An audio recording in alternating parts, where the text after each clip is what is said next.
மீண்டுமாய் இந்த ஒரு வாழ்க்கை எனக்கு கொடுத்த சபையார் பாஸ்டர் கம்பி மகன் பாஸ்டர் எல்லாருக்கும் நன்றி. இந்த நாளிலும் ஒரு நல்ல சமாரியன் என்ற ஒரு தலைப்பிலே தேவ வார்த்தையை உங்களுடன் பகிர்ந்து கொள்ள தேவதாமி கொடுக்கிறாராக, தேவதாமி ஆசீர்வதிப்பாராக. இந்த லூக்கா 10 நல்ல சமாரியன், அது என்ன சொல்றது, நெய்பர், அடுத்த வீடு. நமக்கு ரொம்ப பிடிச்சது அடுத்த வீடு. நம்ம யாருக்காச்சும் பிடிக்காம இருக்கும் அடுத்த வீடு. நம்ம வீட்டை விட நமக்கு பிடிச்சது அடுத்த வீடு. ஒரு கிராமத்தை ஒரு இடத்துல நான் போயிட்டு இருக்கும்போது ஒரு இடத்துல காம்பவுண்ட் வால் ஒரு சைடு மட்டும் பயங்கர ஹைட்டாக கட்டியிருந்தாங்க. பக்கத்து வீடுக்கு அது ஒரு பெரிய பவுண்டரி, ஒரு பேட்மிண்டன் போட்ட ஹைட்டுக்கு என்ன கட்டணுமோ அந்த அளவுக்கு முடிஞ்ச அளவுக்கு ஹைட் கட்டியிருக்காங்க. அப்போ ஒரு விளையாட்டாக நாங்கள் பேசிட்டு இருந்தோம், இன்னும் எவ்வளோ தூரத்துக்கு கட்டியிருக்காரு, யாரை மறைக்கிறாங்கன்னு தெரியல. அவ்வளோ தூரத்துக்கு அடுத்த வீட்டுக்காரு சேஃபாக இருக்காரு, பக்கத்தில் இருக்காரு. அவர் பார்வைப்படக்கூடாது, அவர் மூஞ்சி படக்கூடாது, அவர் எந்த செயலுமே தெரியக்கூடாது. எவ்வளவு தூரத்துக்கு ப்ரொடெக்ட் பண்ண முடியுமோ அவங்க மாதிரி ஒரு ப்ரொடெக்ட் பண்ணி. ஸோ இந்த மாதிரி நம்ம நிறைய பார்த்துக்கிட்டு. இப்போ இந்த நல்ல சமாரியன் மூலமா ஆண்டவர் ஒரு நெய்பர் பற்றி, பக்கத்து அண்டை வீட்டுக்கார், ஏன்னா நமக்கு போதனை தர நம்ம எப்படி இருக்கணும், அதுதான் இந்த கதை, இந்த ஓமை. இது ஆண்டவே ஒரு ஓமையா தான் சொல்லியிருக்காரு, நடந்த சம்பவமா சொல்றாரு. இது ஒரு 4 கேரக்டர் தான். ஒருத்தன் அடிபட்டு விழுந்திருக்கான், இன்னொருத்தன் கல்லர், இவங்க 2 பேர். ஆசாரியன் ஒரு கேரக்டர், இன்னொருத்தர் சமாரியன். இதெல்லாம் வச்சு நமக்கு என்ன செய்தி சொல்றாங்க தான் இன்னைக்கு நம்மளுடைய செய்தி. ஒரு அண்டை வீட்டாளர்களை பற்றி நேசிப்பதன் அர்த்தம் பற்றி விவாதிக்கும் போது இயேசு ஒரு சமாதான தனது எதிரியாக கருதப்பட்ட ஒருவரிடத்திலிருந்து இரக்கமுள்ள கவனத்தை பெறும் ஒரு தேவையுள்ள மனிதர் பற்றி ஒரு ஓமையை சொல்கிறார். ஒரு தேவையுள்ள மனிதரை பற்றி ஒரு ஓமையை சொல்றார். இந்த ஓமையை இயேசு சொல்வது சூழல், அது ஓமை அர்த்தத்தை புரிந்து கொள்ளதான் ரொம்ப முக்கியமான. எந்த சூழல்ல சொல்றாரு, என்ன அர்த்தத்தில் சொல்றாரு. இயேசுவிடம் என்ன செய்றாரு, நியாயம். எப்பயுமே இயேசுகிட்ட எல்லாமே கேள்வி கேட்டுதான். ஒருத்தர் எப்படி நான் நித்திய ஜீவன் அடையும் கேட்டதுக்கு எல்லாத்தையும் விட்டுட்டு வாங்கணும்னா அவர் அதோட போயிட்டாரு. இங்க ஒருத்தர் அடுத்து இன்னொரு கேள்வி கேட்கிறாருங்க. அப்ப இவர் கேட்கிறாரு, எனக்கு பிறன் யாருன்னு கேட்கிறாரு, எனக்கு அண்டை வீட்டார் யாருன்னு கேட்கிறாரு. ஒரு நபரின் அண்டை வீட்டாராக யார் தகுதி பெறுகிறார்கள் என்ற கருத்தை இந்த ஓமை தெரிவித்தது. யார் தகுதி பெறுவாங்க? இப்ப நமக்கு அண்டை வீட்டா யார் தகுதி பெறுவாங்க? என்ன அவர் சொல்றாரு? இது ஒரு இரக்கத்தை பற்றிய கதை, இரக்கத்தின் கதை, இரக்கத்தை பற்றி போதிக்கிற கதை. லூக்கா 25-29 வருஷத்தை நம்ம படிச்சோம்னா, அப்பொழுது நியாயஸ்திரி ஒருவன் எழுந்திருந்து அவரை சோதிக்கும்படி, போதகரே, நித்திய ஜீவனில் சொல்லிக் கொள்ளும்படிக்கு நான் என்ன செய்ய வேண்டும் என்று கேட்டான். அதற்கு அவர், நியாயப்பிரமாணத்தில் என்ன எழுதியிருக்கிறது, நீ வாசித்திருக்கிறது என்ன என்றார். அவன் பிரதித்திரமாக, உன் தேவனாகிய கர்த்தரிடத்தில் உன் முழு இருதயத்தோடும், உன் முழு ஆத்மாவோடும், உன் முழு பலத்தோடும், உன் முழு சிந்தையோடும் அன்பு கூர்ந்து உன்னிடத்தில் அன்பு கூறுவது போல பிறனிடத்தில் அன்பு கூறுவார் என்று எழுதியிருக்கிறது என்றார். அவர் அவனை நோக்கி, நிதானமாக உத்தரவு சொன்னான், அப்படியே செய், அப்பொழுது பிழைப்பாய் என்றார். இப்போ ஒரு பதில் சொல்லிட்டார். இருந்தாலும் நம்மால் அவர் பெரியவன் நினைக்கணும் ஆண்டவரோட. அவர் அடுத்த கேள்வி கேட்கிறார். அவன் தன்னை நீதிமான் என்று காண்பிக்க மனதாய் இயேசுவை நோக்கி, எனக்கு பிறன் யார் என்று கேட்டார். இதுதான் அந்த கான்டெக்ஸ்ட். அப்ப இங்க அவர் சேலஞ்ச் பண்றார். இந்த தன்னை நீதிமான காண்கிறதுக்கு இயேசுட்ட ஒரு கேள்வி கேட்கிறாரு. அதுக்கு இயேசு என்ன பதில் சொல்றாரு? இப்ப இந்த சமாரியர்கள் இந்த மாதிரி ஒரு அண்டை வீட்டக்காரர்கள், இந்த சமாரியர்கள் எல்லா இடத்துலையும் இருக்கிறாங்களா? பல வருஷங்களுக்கு முன்னாடி சவுத் ஈஸ்ட் ஏஷியா, தெற்காசியாவில் ஒரு பெரிய நிலநடுக்கம். அந்த நிலநடுக்கம் அந்த ஏரியா, அந்த ரீஜனையே மாட்டி போட்டுச்சு.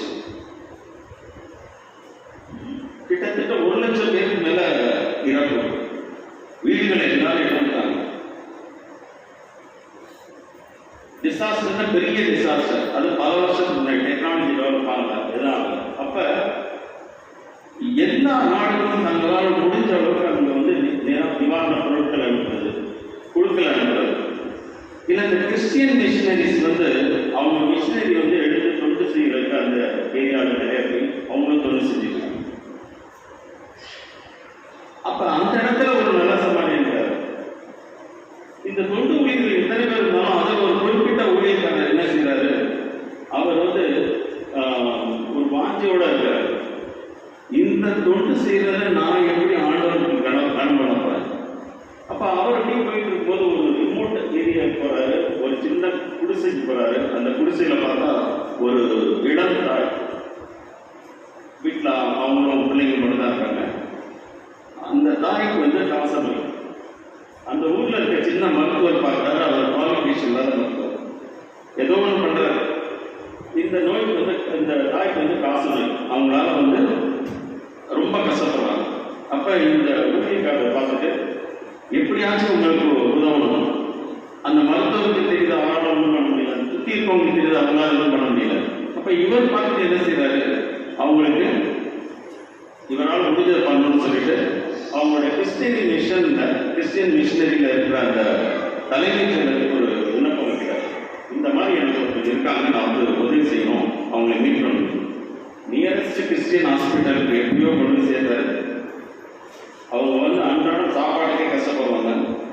அவங்க அப்பதான் சொன்னாங்க, இல்லை என்னால் தினசரி என்னோட வாழ்க்கையே கஷ்டங்கிறப்ப இவர் அந்த செலவுகளை அவரால் முடிஞ்சதை ஏற்றிட்டு அவங்களுக்கு போய் வைத்தியத்துக்கு அனுப்புறாரு. வைத்தியத்துக்கு அனுப்பிச்சது மட்டும் இல்லாமல் அவர் சொல்லிட்டு வர்றாரு, நீங்கள் திருப்பி வாங்க, உங்களுக்கு இன்னும் பணம் தேவைப்படுச்சுன்னா திருப்பி நான் செய்கிறேன், உங்களுக்கு உடல்கள் குணமாக வரைக்கும் அது என்னோட பொறுப்பு. இந்த மாதிரி நிறைய நல்ல சமாளியங்கள் நம்ம வந்து வாழ்க்கையில் நிஜ வாழ்க்கையிலே பார்த்துட்டே இருக்கோம். கஷ்டப்படும் மக்களுக்கு கடவுள் பயன்படுத்தும் மக்களாக நம்ம மாறணும், நம்ம நல்ல சமாளியாக இருக்கணும். இந்த பூமியில் சொல்லப்பட்ட அண்டை விட்டாரப்ப நாம மாறணும். இதுதான் என்னோட முதலாவது சம்பவம் கதாபாத்திரம். என்னன்னா, ஒரு மனுஷன், இது ஃபர்ஸ்ட்.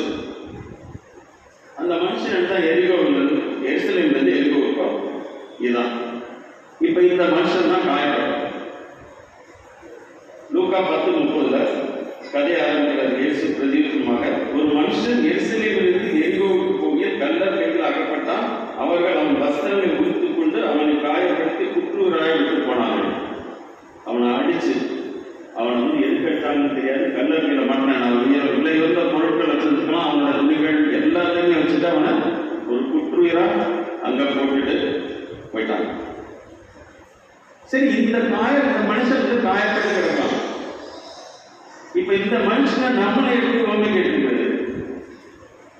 இப்ப இந்த நிஜ வாழ்க்கையில் வந்து இந்த மனுஷனை மாதிரி நம்மளும் நிறைய இடத்துல வந்து காயப்படுகிறோம். நம்ம எப்படி எப்படியெல்லாம் காயப்படுறோம். இது வந்து கல்லர் வந்து நம்மளை அடிக்கணுமா? கிடையாது. நம்மளே நம்மளை ஒருத்தருக்கு ஒருத்தர் காயப்படுத்திக்கிறோம். நம்ம வீட்டில் இருக்காத காயப்படுத்துறோம், சகோதரர்களுக்குள்ள காயப்படுத்திக்கிறோம், உறவின் முறைகள்,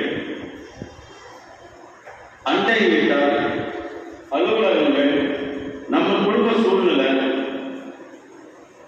வாழ்க்கையில ஒவ்வொரு காலகட்டத்திலும் நம்ம ஏதாவது ஒரு விதத்துல வந்து காயப்படுத்திட்டாங்க. கடைசியில என்ன செய்யறோம்? இந்த காயப்பட்டு கிடக்கிற மனுஷன் நிராதையா கிடக்கும் நிறைய நேரத்தில் புலம்புறோம். என்னைய ஆல்வேஸ் ஒரு புலம்பல் நமக்கு வரும். அவங்க நீ அப்படி சொல்லிட்டாங்க, இப்படி சொல்லிட்டாங்க, நான் எதுவுமே சொல்லணும். நம்ம மட்டும் நியாயம் தெரியாது, ஆனா அடுத்தவன் என்ன குற்றவாளியா சொல்லுவோம். எல்லாருக்கும் நான் நல்லது நினைச்சாங்க, என்னைய பற்றி திருப்பி திருப்பி பேசிட்டு இருக்காங்க. இப்ப வாழ்க்கையில நம்ம வந்து அனுதினமும் நிறைய விஷயங்கள்ல காயப்பட்டுட்டே இருக்கோம். அந்த காயப்படுறது எதனால அப்படின்னா, நம்ம ஒரு நல்ல அண்டை வீட்டுக்காரதான் இல்லாது. ஸோ இது ஒரு மனுஷன் காயப்பட்டவன், அவன் எப்படி அந்த காயப்பட்டு இந்த பூமியில கட்ட சொல்லியிருக்காரோ அது மாதிரி நம்மளும் நம்முடைய வாழ்க்கையில நிறைய காயங்களை போட்டு சந்திச்சுட்டு கடந்து செஞ்சுட்டு இருக்கோம். அடுத்தது வந்து ஏன் காயப்படுறோம்? நம்ம ஏன் காயப்படுறோம்? இப்ப இந்த மனுஷன் ஏன் காயப்பட்டான்? இந்த மனுஷன் காயப்பட்டது அந்த கல்லர் வந்தான், அவன் இருக்க உடமையெல்லாம் பறிச்சுக்கிட்டான், அந்த ஊம்படெல்லாம் படிச்சுக்கிட்டு என்ன செஞ்சான், அவனை அடிச்சான், குற்றுயிராக்கிட்டான். டிஃபென்சிவ்காக அடிச்சிருக்கலாம், அடிச்சு குற்றுயிராக்கிட்டான். சரி, நம்ம இந்த இடத்துல எப்படி இருக்கணும்? நம்ம காயப்பட்ட மனுஷன் தானே, நம்ம அடுத்த ஸ்டேஜில் காயப்படுத்தாம இருக்கணும். 2வது இந்த வசனத்திலே காயம்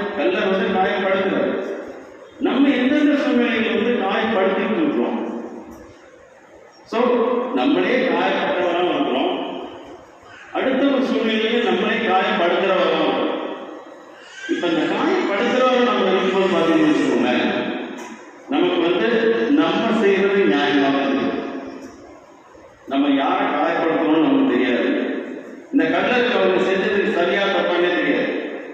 ஆனா அவங்கள பொறுத்த வரைக்கும் அவங்களுக்கு அது தேவை இருக்கு. நிறைய நேரங்கள்ல நம்ம வாழ்க்கையில நம்ம காயப்பட்டவர்களா இருந்தாலும் நம்ம அடுத்தவங்களை காயப்படுத்துறவங்களா இருக்கும். இந்த ரெண்டு இந்த ஓவியில இயேசு கிறிஸ்து சொல்ற ஒரே ஒரு வசனத்துல நமக்குரிய ரெண்டு கோணம்.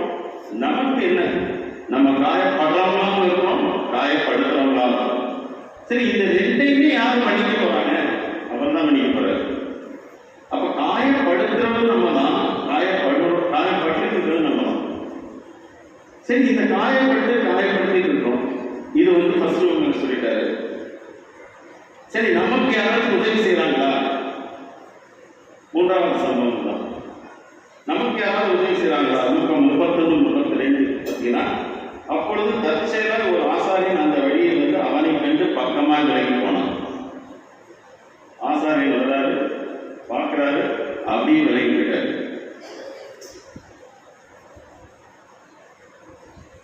ஆசாரியர்னா யாரு? அவங்க பழைய ஏற்பாட்டை கொடுத்து மற்றவர்களுக்கு போதிப்பார். ஆலயத்தில் அவங்க காணிக்கை எடுக்கிறது, ஆலய வழிபாட்டை நடத்துறது பிரீஸ்ட். ஸோ அவங்களே என்ன சொல்றாங்க, ஒரு ஆசாரியன் அந்த வழியை அவனை கண்டு பக்கமாய் விலகி போயிட்டான். இந்த பக்கமாய் விலகி போகுங்கிறது எதனால, என்ன காரணம் தெரியல நமக்கு, அதை பத்தி எதுவும் போடல. இப்ப நம்ம யதார்த்தமான வாழ்க்கையில இப்ப நம்ம முன்னாடி ஒருத்தர் கஷ்டப்பட்டு இருக்காருன்னு எத்தனை பேர் நம்ம உடனே போய் உதவி செய்யணும்? சரி, நம்ம சபையிலே ஏதாவது ஒரு குடும்பம் கஷ்டப்பட்டாலும் நம்மளால எத்தனை பேர் வாலண்டியராக இருப்போம்? அதுல இருந்து எத்தனை பேர் விலகி போகும்? நம்மளோட மனித இயல்பு ரெண்டு விதமாக போகும். ஒன்று இம்மீடியட் ரியாக்ஷன். ஒரு ஹியூமன் பீங் வருது, அவன் ஆட்டத்துக்கு அவன் அனுபவிக்கும் யதார்த்தமான வாழ்க்கை. நம்மளுக்கு பெரும்பாலும் அந்த இடம் தான் வரும். ஒருத்தர் அன்னைக்கு அப்படி இருந்தாரு, இதெல்லாம் கேட்டாரு, அவர்கிட்ட பரிதாபம் நம்ம சொல்லப்படுற வார்த்தைகள் இதுதான். ஆனா இங்க ரொம்ப அதிசயம், நம்மளாம் மனுஷங்க. இந்த ஆசாரியர் மாதிரி கல்வியானவங்க கிடையாது. சரி, நம்ம இந்த மாதிரி தான். ஆனா இங்க எப்படி இறக்கம் செலுத்தணும், எப்படி அன்பு செலுத்தணும்னு சொல்லிட்டு இருக்கிற ஒரு ஆசாரியரை தேவனுக்கு எப்படி கண்ணைக்கு விட்டு தேவனுக்கு எப்படி பலி செலுத்தணும்னு சொல்லிட்டு இருக்க ஒரு ஆசாரியர் எப்படி ஒருத்தருக்கு அன்பு செலுத்தணும், இறக்க செலுத்தணும் போதிக்கப்படுகிறார்கள். ஆனா எதையுமே கடைபிடிக்கல. அவங்க அவங்களுடைய பாதையில விலகி போயிட்டாங்க. அப்ப லேவியா 19 18வது வசனம் அண்ட் 34வது வசனம் பார்த்தீங்கன்னா, எப்படி இருக்கணுங்கிறது படிக்கு பழி வாங்காமலும் உன் ஜனபுத்திரத்தை பொறாமை கொள்ளாமலும் உன்னில் நீ அன்பு கூறுவது போல பிறனிலும் அன்பு கூறுவாயாக நாம் கர்த்தர். அப்ப அன்பு கூறுறதுதான் இங்க சொல்லுது. ஆனா இங்க ஆசாரியர் விலகி போறார். 34வது வருஷத்துல உங்களிடத்தில் வாசம் பண்ணுகிற அந்நியனை சுதேசி போல எண்ணி நீங்கள் உங்களின் அன்பு கூறுவது போல அவனிலும் அன்பு கூறுவீர்களாக. நீங்களும் எகிப்து தேசத்தில் அந்நியராக இருக்கிறீர்கள். ஏன் நீங்களும் அந்நியராக தான் இருக்கீங்க. ஆனா இன்னைக்கு அவர் சொல்றது உங்களின் அன்பு கூறுவது போல பிறரிலும் அன்பு கூறுங்க. மீக 6ஆம் அதிகாரம் 6வது வசனத்துல எண்ணத்தை கொண்டு நாம் கர்த்தருடைய சந்நிதியில் உன்னதமான தேவனுக்கு முன்பாக பணிந்து கொள்வேன். தகன பலிகளாக கொண்டும் ஒரு வயது கன்றுக்குட்டிகளை கொண்டும் அவர் சந்நிதியில் வர வேண்டும். 7வது வசனம் 1000 ஆட்டுக்கடாக்களின் பேரும் எண்ணெயால் ஓடுகிற 16 ஆறுகளின் பேரும் கர்த்தர் பிரியமாக இருப்பாரோ. என் அக்கிரமத்தை போக்க என் முதல் பெறாமலும் என் ஆத்மாவின் பாவத்தை போக்க என் கற்பக்கணியில் கொடுக்க வேண்டுமோ. 8 மனுஷனே நன்மை என்னவென்று அவர் உன்னை அறிவித்திருக்கிறார். நியாயம் செய்து இரக்கத்தை சிநேகித்து உன் தேவனுக்கு முன்பாக மனத்தாமாய் நடப்பதை இல்லாமல் வேறு எண்ணத்தை கர்த்தர் உன்னிடத்தில் கேட்கிறார். கர்த்தர் கேட்கிறது என்ன? இரக்கத்தை சிநேகித்து மனத்தாமாய் நடந்து ஒருவருக்கு ஒருவர்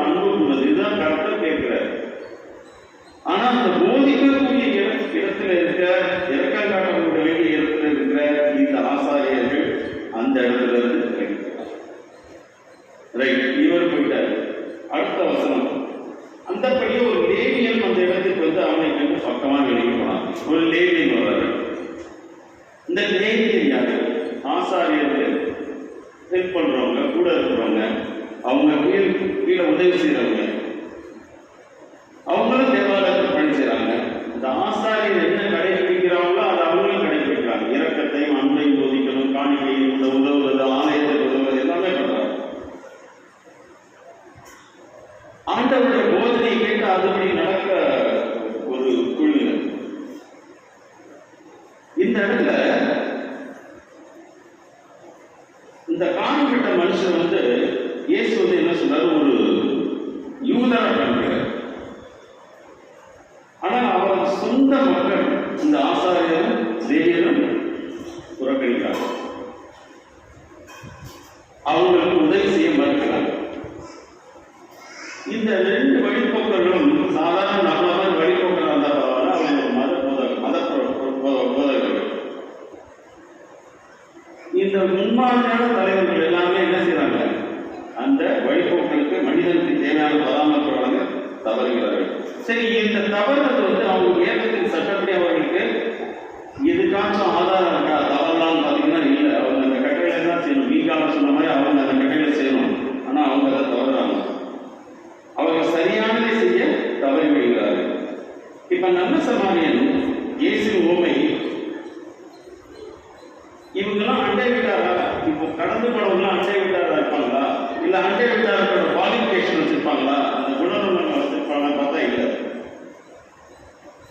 உங்களை போலவே உங்கள் அண்டை விட்டாரை நேசிக்க வேண்டும் சொன்னதுக்கு இவங்க எதிர்த்து செய்ய போறாங்க. அவங்க அந்த வழியை நோக்கி போறாங்க. யாத்ராமம் 23 4-5 பார்த்தீங்கன்னா அதுல வந்து ஆண்டவர் வந்து அழகான ஒரு கட்டளை கொடுக்குறாரு. 23:4-5 உன் சத்துருவின் மாடாவது அவனுடைய கழுதையாவது தப்பி கண்டால் அதை திரும்ப அவனிடத்தில் கொண்டு போய் விடுவார்கள். யாரு? உன்னுடைய எதிரியோட மாடா இருந்தாலும் சரி, கழுதையா இருந்தாலும் அது தப்பி போனாலும் அதை பிடிச்சி கொண்டு அவன்கிட்ட திரும்பி கொடுங்க. அடுத்தது, உன்னை பழையவனுடைய கழுதை சுமையோடு விழுந்து கிடக்க கண்டானால் அதற்கு உதவி செய்யாதிருக்கலாமா? அவசியமா அவனோட கூட அதற்கு உதவி செய்வார்கள்.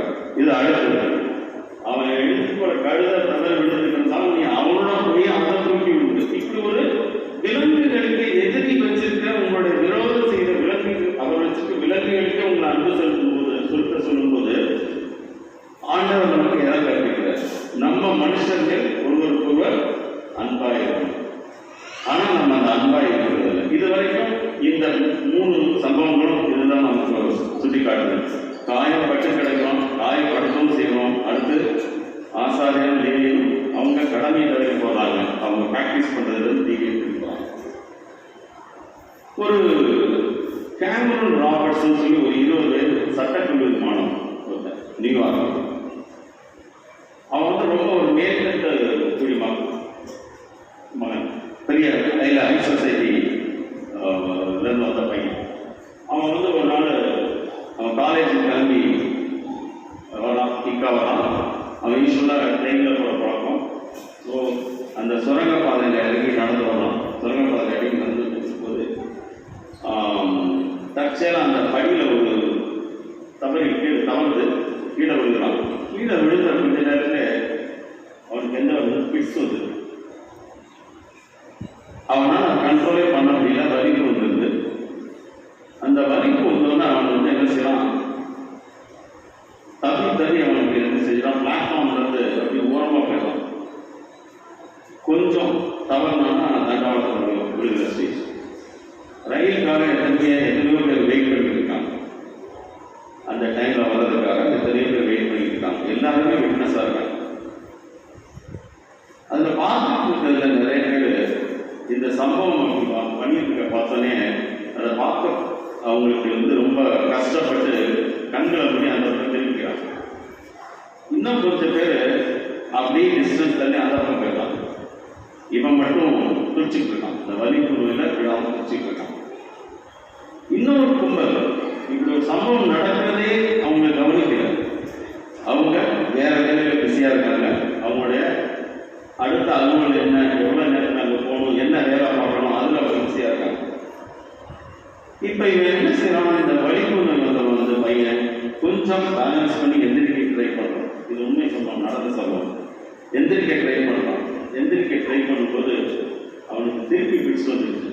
வந்தோன்னா அந்த தண்டவாளத்திலே கீழே விழுந்தார். உங்களுக்கு தெரியும், நிறைய அப்ராட்லாம் பார்த்தீங்கன்னா அந்த டைம்லாம் ஷார்ப்பாக அந்த டைம் ட்ரெயின் வந்து நம்ம ஊர் மாதிரி கிடையாது. ஸோ ட்ரெயின் வர சத்தம் கேட்குது, பயங்கர சத்தம் கேட்குது. இப்போ இந்த சின்ன வயசு 20 வயசுல எல்லாருமே மென்டலி ப்ரிப்பேர் ஆகிட்டாங்க. கண்ணுக்கு முன்னாடி ஒரு போராட்ட பட்டோம், ஆனால் யாரும் உதவுறதுக்கு தயாராக இல்லை. எல்லாரும் ஒரு பெரிய நிசப்தம். இந்த பையன் வந்து குடிச்சுட்டு இருக்காங்க. அப்போ அந்த ஸ்டெப்ஸில் இறங்கி வரும். அவன் பேர் கலேரோ. அவன் ஒரு 50 வயசு அவனுக்கு. அந்த படியிலேருந்து இறங்கி வரும்போது தூரத்திலே பார்த்துறான். ட்ரெயின் வந்ததே பார்த்துறான். இவன் தண்டவாளத்தில் கிடக்கவே பார்க்குறான். அவன் உடம்புல இருக்க எல்லா சக்தியும் போயிடுச்சு. அவன் ஓடி வந்து ட்ரெயின் வர்றதுக்கு முன்னாடி அவன் மேலே விழுந்துடும்.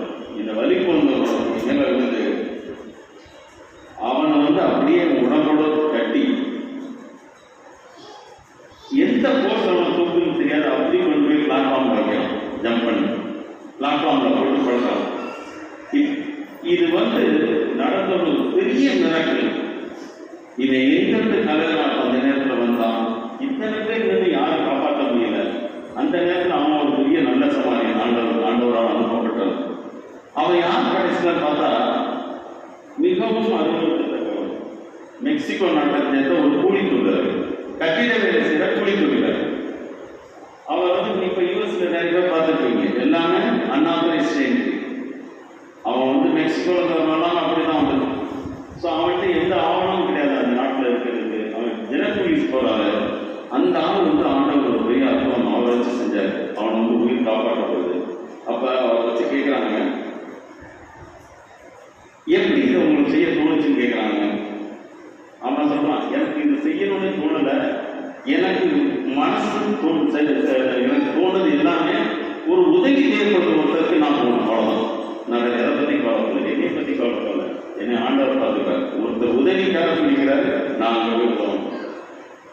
இது வந்து நமக்கு வந்து ஒரு பெரிய ஒரு நமக்கு கிடைக்கிற ஒரு பாடம். ஒருத்தர் கஷ்டப்படுற தருணங்கள் நம்ம அவங்க வாழ்க்கையில எப்படி ஒரு உதவிக்கரம் கேட்கணும். இந்த மாதிரி உதாரணங்கள் நிறைய நிஜ வாழ்க்கைகள் நடந்துட்டு இருந்தாலும் ஆண்டவர் இதே வாழ்க்கையில சொல்றாரு, நல்ல சமாளிக்கணுமா. அப்ப அவர் என்ன எதிர்பார்க்கிறார் நம்மள்கிட்ட, இந்த நபரை போல நம்மளும் மாறணும். லூக்கா 10:33-35 இதேதான் சொல்லுது. இந்த சம்பவத்தில் தோன்றும் சமாரியன் எருசலேமுக்கும் எரிகோவுக்கும் சாலையில வந்தவர். சமாரியன் திடீர்னு சாலையில வரல. எப்படி அந்த கலவரம் வந்தாங்க நிற்கவே இல்லை, திடீர்னு பள்ளியில் இறங்கி வந்தாலும் அது மாதிரி இந்த சமாரியனும் அந்த பாதையில நடக்கல.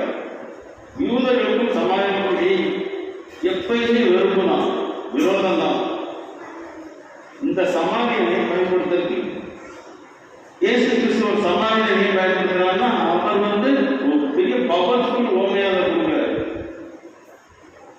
எதிராக நினைக்கிற ஒருத்தருக்கு ஒருத்தர் போய் உதவி செய்கிறார். சாதாரண நாட்களில் இந்த சமாளியத்திலிருந்து உதவி வாங்க முடியாது. இந்த சமாளியம் கொடுத்த உதவி ஏற்றுக்க முடியாது.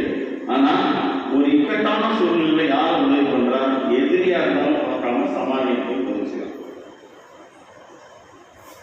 யூதரின் சொந்த நாட்டவர் அவரை கடந்து பல நூற்றாண்டுகள் மதவெறி மற்றும் தப்பெண்ணங்களை தாண்டி உயர்ந்து காயமடைந்த உயிரிடம் கருணை மற்றும் இரக்கத்தை இந்த சமாளியம் பயன்படுத்த எத்தனை வருஷ பகல், பல நூற்றாண்டு மதவெறி, கெட்ட எண்ணங்கள் 2 பேருக்கு இருக்கு, அதெல்லாம் மீறி இதை பண்றாரு. பல நூற்றாண்டுகளின் எதிர்ப்பு, பல நூற்றாண்டு காழ்ப்புணர்ச்சி சம்பவங்கள் வந்து ஒரு ஆண் ஒரு பெண்ணிடம் பேசுவது மட்டுமல்ல, ஒரு யூதர் ஒரு சமாளியம் பேசுவது சமூக மற்றும் மத கட்டுப்பாடுகளுக்கு அப்பா இயேசு எழும்போது சமாளியத்தில் நடந்த ஆச்சரியத்தை நம்ம புரிஞ்சுக்கலாம். ஒரு சமாரிய பெண் இயேசு கிட்ட பேசும்போது அந்த சமாரிய பெண் சொல்ற ஆச்சரியம். ஏன்னா அவ்வளவு ஒரு கொடுமையான காலகட்டங்கள். சமாரிய ஞானம் பேச முடியாது. யோவான் 4:8 போகும்போது அப்பொழுது சமாரிய நாட்டை ஒரு ஸ்திரீ தண்ணீர் கொண்டு வந்தார். இயேசு அவனை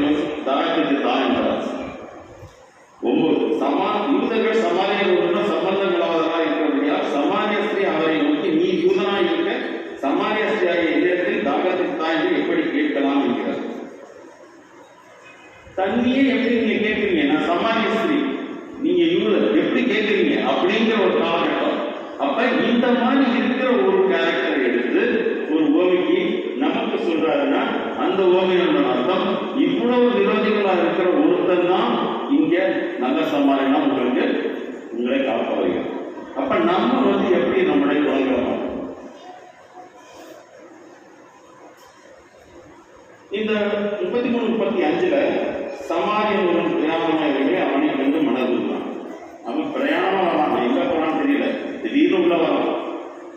கிட்ட வந்து அவனுடைய காயங்களில் எண்ணெயும் திராட்சசமும் பார்த்து காயங்களை கட்டி அவனை தன் சுய வாகனத்தின் ஏற்றி சத்திரத்துக்கு கொண்டு போய் அவனை பராமரித்தான். சத்திரத்துக்கு கூட்டு போய் அவனை பராமரிக்கிறான். அவன் வந்த நிலை எங்க போறான் எல்லாத்தையும் இருக்கான்.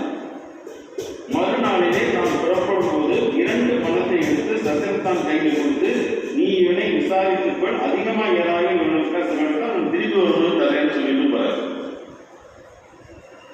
இந்த ஓமையில என்ன முடிவு, ரொம்ப முக்கியமான முடிவு என்னது? இந்த இயேசு ஞானஸ்திரியிடம் இந்த ஓமையில் யார் தான் அண்டை விட்டாங்க அடையாளம் காண சொல்லவில்லை. அவர் என்ன சொல்றாரு, யார் எனக்கு அண்டை விட்டாலும் கேட்கிறார். இவர் அவருக்கு அது சொல்லல, அவரே திருப்பி கேட்கிறாரு. அதற்கு பதிலாக உவமையில் யார் கொள்ளையர்களின் கைகளில் விழுந்த மனிதனுக்கு அண்டை விட்டாராக இருக்கிறார் என்பதை சொல்லுகிறார். அவரை வச்சே நம்பிக்கை சேர்க்கிறார். உவமையும் இயேசுவின் இறுதி கேள்வியும் அண்டை விட்டாரின் செயல்பாட்டின் தன்மை யாருக்கு? நியாயசாஸ்திரிக்கு உணர்த்துகிறது. உவமையை முதலில் கூண்டும் கேள்வியை இயேசு என்ன செய்கிறாரு? மாற்றி கேட்கிறார். மாற்றி கேட்டு அவன் மாதிரியே என்னங்கிற கொண்டு வைக்கிறார். நேசிக்கப்பட வேண்டிய அண்டை விட்டாராக யாரை கருதுகிறார் என்பதை அடையாளம் என்பதற்கு பதிலாக ஒரு நபர் தன்னைத்தானே கொடுக்கும் அன்பின் மூலம் உண்மையிலே அண்டை விட்டாராக செயல்படுகிறார் என்பதையும் சுட்டிக்காட்டுகிறார். நியாயசாஸ்திரி தனது அன்புக்கு யார் கருதியார் என்பதை அறிய விரும்புகிறார். ஆனால் உண்மையான அன்பு சாத்தியமில்லாத இடங்களில் கூட அண்டை விட்டாருக்கு இரக்கத்தையும் கவனிப்பையும் எவ்வாறு தேடித்தரும் என்பதை காட்டி இயேசு பதிலளிக்கிறார். இவங்க 2 பேரும் கான்வர்சேஷன் இப்படி முடியும். சரி, இந்த நல்ல சமாரியன்ல இருந்து நம்ம கற்றுக்கிட்ட பாடம் என்ன? இதுல இருந்து என்ன நம்ம கற்றுக்கிட்டோம்? இந்த நல்ல சமாரியன் நம்ம என்ன குணத்தை கற்றுக்கிட்டோம்? இந்த 36-37 வசனங்களை பார்த்தோம்னா 36 இப்படி இருக்க கள்ளர் கையில் அகப்பட்டதுக்கு இந்த 3 பேர் எவன் பிறனாயிருந்தான் கேட்கிறாரு. உனக்கு எப்படி தோன்றுகிறான்னு கேட்கிறாரு. அதற்கு அவன் இரக்கம் செய்தாரே என்றால், அப்பொழுது இயேசு அவனுக்கு நீயும் போய் அந்தபடியே செய் என்றார். சொல்லிட்டாரு, ஆன்சர் சொல்லிட்டாரு இந்த கேள்வி. சரி, இந்த நல்ல சமாரியனுக்கு நம்ம எப்படி கற்றுக்கிறோம்? சூரத்துல ஒரு ரீடர்ஸ் டைஜஸ்ட் வந்த கதை. சூரத்தில் ஒரு ஹஸ்பண்ட் ஒய்ஃப், அவங்க வந்து ஈவினிங் செஞ்சுருக்காங்க. சரி, வீட்டில் சும்மா தான் இருக்கும், போய் ஷாப்பிங் பண்ணிட்டு அப்படியே வீட்டுக்கு தேவையான கிளாஸ்லாம் வாங்கி போகிறோம்னு சொல்லிட்டு 2 பேரும் அப்படியே கிளம்பி போகிறாங்க. இப்படி கிளம்பி போகும்போது ஒரு தெருவில் கீழே ஒருத்தர் உட்காந்துருக்காரு, ஒரு மனுஷன் உட்காந்துருக்காரு. இவங்க தூரத்தில் பார்க்குறாங்க. அவங்க பக்கத்தில் போக போக அந்த மனுஷன் வந்து ஒரு எங்கேயோ ஒருத்தர் விரக்தியில் ஏதோ ஒரு வெற்றிடத்தை பார்த்துட்டு இருக்க மாதிரி உங்களுக்கு தோணுது. இவங்க பக்கத்தில் போகிறாங்க. பக்கத்தில் போனாலும் ஒரு வயதானவர், நிறைய பிச்சைக்காரர் கூட இருக்கலாம், அவங்களுக்கு ரெகக்னைஸ் பண்ண முடியல. பக்கத்தில் போய் அவங்க வந்து அவர்கிட்ட நிற்கிறாங்க. அவர் இவங்களை பற்றி கொஞ்சம் கூட கேரக்டர் அவங்க என்னன்னு கூட பார்க்கல. அவங்க பாட்டுக்கு அவங்களுடைய வேலையை பார்த்துட்டு இருக்காரு. அவர் பாட்டுக்கு அவர் பார்க்குறாரு, இவங்க பாட்டு பக்கத்தில் நின்றுட்டே இருக்காங்க. இவங்க நின்றுட்டு இருக்கிறது அவர் வந்து கொஞ்சம் கூட சட்டம் செய்ய முடியும். இவங்களுக்கு அவருக்கு ஏதோ தேவைப்படுதுன்னு தெரியுது, என்னன்னு கண்டுபிடிக்க தெரியல. பண வசதி நிறைய இருக்கு உங்களுக்கு. சரி, ஹஸ்பண்ட் சொல்றாரு, கொஞ்சம் பணத்தை வச்சா கொடுத்துட்டு போயிடுவோம் உங்களுக்கு. அப்போ ஒய்ஃப் சொல்றாங்க, அவரை பார்த்தா நீங்க பணத்தை கொடுத்தாலும் அவர் எதிர்பார்க்க தெரியல, அதனால வேற என்ன பண்ணலாம் யோசிக்கலாம். அப்ப ஒய்ஃபுக்கு ஒரு யோசனை வரும், ஒருவேளை நம்ம ஏதாச்சும் ஃபுட் ஐட்டம் ஏதாச்சும் வாங்கி கொடுத்தா வாங்கிக்குவாரோ, ஏன்னா அவர் எங்கே பார்க்கறான்னு தெரியல அப்படின்னு சொல்லிட்டு இது பண்ணலாம். சரி, ஏதாச்சும் பிரெட்ஸ் ஏதாச்சும் வாங்கிக்குவோம் அப்படின்னு சொல்லிட்டு இவங்க போயிடலாம். எனக்கே இவங்களோட கிரியாரிட்டி என்ன, ஷாப்பிங். இது இடையில வந்தது தான். ஸோ இவங்க என்ன செய்கிறாங்க, அந்த ஷாப்பிங் போகிறாங்க, நிறைய ஷாப்பிங்லாம் முடிக்கிறாங்க. முடிச்சுட்டு திரும்பி வரும்போது தான் இவங்களுக்கு இந்த ப்ரெட்டு வாங்கணும்னு தோணும். சரி, ப்ரெட்டு வாங்குறாங்க. ப்ரெட் வாங்கிட்டு வர்றாங்க. இங்கே வந்து அந்த மனுஷன் வந்து அங்கே இல்லை. அந்த மனுஷனை தேடி தேடி தேடி பார்க்குறான். சுத்துக்கு வந்து எங்கேயும் இல்லை. இவங்க ரொம்ப சோர்ந்துட்டாங்க. நம்ம ஒரு குறிப்பிட்ட நேரத்தில் உடனே வர முடியல நம்மளால. சரி, கொஞ்சம் தூரம் நடந்து பார்க்குறாங்க. தூரத்தில் அவர் வந்து ஒரு ரோடை கிராஸ் பண்ணி ஒரு இன்னொரு கும்பல் உட்கார்ந்த இடத்துல போய் உட்கார்றாரு. அது யாருன்னா, அந்த இவங்க என்ன செய்றாங்க, பக்கத்தில் போகிறாங்க. பக்கத்தில் போய் பார்த்தா அந்த உட்கார்ந்து எல்லாமே புலம்பெயர்ந்த தொழிலாளிகள், வேற ஸ்டேட்லேருந்து வந்து இங்கே இப்போ வேலை பார்த்து கூலி வேலை பார்த்து தொழிலாளிகள். அவங்களுக்கு வந்து தெரியும், ரோட்லேயே சமைப்பாங்க, ரோட்லேயே படுப்பாங்க. அந்த மாதிரி இவர் என்ன செஞ்சாரு, போய் அந்த கும்பல் போய் இவங்க பார்த்துட்டே இருக்காங்க. அங்கே போய் உட்கார்றாரு. அங்கே போய் உட்காரும்போது முன்ன பின்ன அவங்களுக்கு தெரிஞ்ச மாதிரி தெரியல. இருந்தாலும் அந்த கும்பல் அந்த அந்த தொழிலாளர்கள் என்ன செஞ்சாங்க, சந்தோஷமாக அவருக்கு ஒரு இடத்த கொடுத்தாங்க. இவர் போய் உட்காந்து அவங்க என்ன செய்றாங்க, அந்த அம்மா வந்து சாப்பாடு சாப்பாடு பரிமாற ஆரம்பிச்சு. அப்போ இவர் கேட்கவே இல்லை. அவருக்கு ஒரு தட்டு எடுத்து வச்சு அவருக்கு பரிமாறாங்க. அவர் சந்தோஷமாக சாப்பிட்றாரு. இப்போ இந்த பரிமாறுற அம்மா அவங்களுக்கு இருக்கிறது கொஞ்சம் தான். அதில் ஒரு கும்பல் சாப்பிட்டு இருக்கு. அந்த பரிமாறுற அம்மா அவர் தட்டையே பார்த்து பரிமாறி இருக்கு. இந்த ஹஸ்பண்ட் பக்கம் பார்த்துட்டே நான் பொறுத்து அவர் சாப்பிட்டு முடிச்சோன்னு திருப்பி கொண்டு வைக்கிறது. அவர் திருப்தியாக சாப்பிட்றவை தனக்கு எதுவும் வச்சுக்காம அவருக்கு திருப்பி கொடுத்து இவங்க முடிச்சோன்னா இந்த ஹஸ்பண்ட் ரொம்ப ரொம்ப மாதிரி அவமானமாக போச்சு. நம்ம ஒரு ஷாப்பிங் வந்தோம், இவரோட தேவை என்னன்னு நமக்கு தெரிஞ்சுக்க முடியல, அவருக்கு ஒரு சரியான நேரத்தை நம்ம கொண்டு வந்து கொடுக்க முடியல அப்படின்னு ரொம்ப அவங்க வெட்கப்படுறாங்க இந்த செயலுக்காக. அதே சமயத்தில் இன்னொன்று, நாளைக்கு தனக்கு எதுவுமே இல்லை, ஆனாலும் தன்னிடத்திற்கு எல்லாத்தையும் எடுத்து அடுத்தவனுக்கு கொடுத்துட்டு நாளைக்கு எனக்கு வேலை கிடைக்கும், அந்த வேலை கிடைக்கும், பணம் வரும், அதுக்கு நான் சாப்பிட்டேங்கிற எண்ணத்தோட அந்த குடும்பம் இவருக்கு உணவு போச்சு. ஸோ இந்த மாதிரி உதாரணங்கள் நமக்கு நிறைய நடக்குது. நிறைய நல்ல சமாளிகள் இருக்கிறாங்க. ஆனால் நம்ம இந்த குவாலிட்டிஸ் என்னென்ன கற்றுக்கணும்னா, முதல்ல கற்றுக்க வேண்டியது என்னன்னா, தேவையை உணர்றது, அடுத்தவங்களோட தேவையை உணர்றது. இன்னொன்று, இறக்க குணம் உள்ளவராக. மூணாவது, உடனடியாக உதவும். சரி, பார்த்துட்டு போயிட்டு அப்புறம் பின்னாடி வருவோம் இல்லை, ஆபத்தை எதிர்கொள்ள தயாராக இருக்கும். தனது சொந்த வசதிகளை ஒதுக்கணும், தனது திட்டங்களை மாற்றிக்கொள்ளணும், தனது நேரத்தை கொடுக்கணும், தனது பணத்தை கொடுக்கணும், ஒரு தொடர் நடவடிக்கை திட்டமிடும். இது எல்லாமே இந்த நல்ல சமாளியம் திட்டமிட்டார். எங்கேருந்தோ பிரயாணப்பட்டு வர்றாரு. அவர் இந்த எல்லாமே செய்ததுனால அந்த அவரை மீட்டு அவருக்கு சரியான சிகிச்சை அளிக்கிறார். சரிங்க, நம்ம அண்டை விட்டார் வந்து எப்போது சொல்றாங்க, ஆண்டவர் நமக்கு உணர்த்துறது இல்லை, நம்மளே அண்டை விட்டார் சொல்றாரு. அதுதான் பைபிள் செய்தி. நமக்கு நீ ஏன் அடுத்தவனை பார்க்குற, நீ உனக்கு அண்டை விட்டாராயிடு, நீ எப்படி நேசிக்கிறியோ அதை வந்து உன் அண்டை விட்டார் பார்க்கணும். நீ வந்து அவனை நேசிக்கிறத நினைச்ச அவன் அவனை வந்து ஏற்றுக்கணும். இதுதான் ஆண்டவர் நம்மகிட்ட எதிர்பார்க்கிறது. இது இல்லாமல் நம்ம வந்து இருந்த வாழ்க்கையில் இருந்தோம்னா நம்மளுடைய வாழ்க்கையை வந்து இந்த பாதசாரியை கடந்து போகிற மாதிரி நம்ம எல்லாத்தையும் கடந்து போகும். நம்மளோட வாழ்க்கையில் நித்திய ஜீவனை அடைய முடியாது. தேவன் தாங்க நமக்கு இந்த குணங்களெல்லாம் கொடுத்து நம்ம ஒவ்வொருவரையும் ஒரு நல்ல சமாளியாக அண்டை விட்டாராக மாற்ற தெரிவிக்கும்.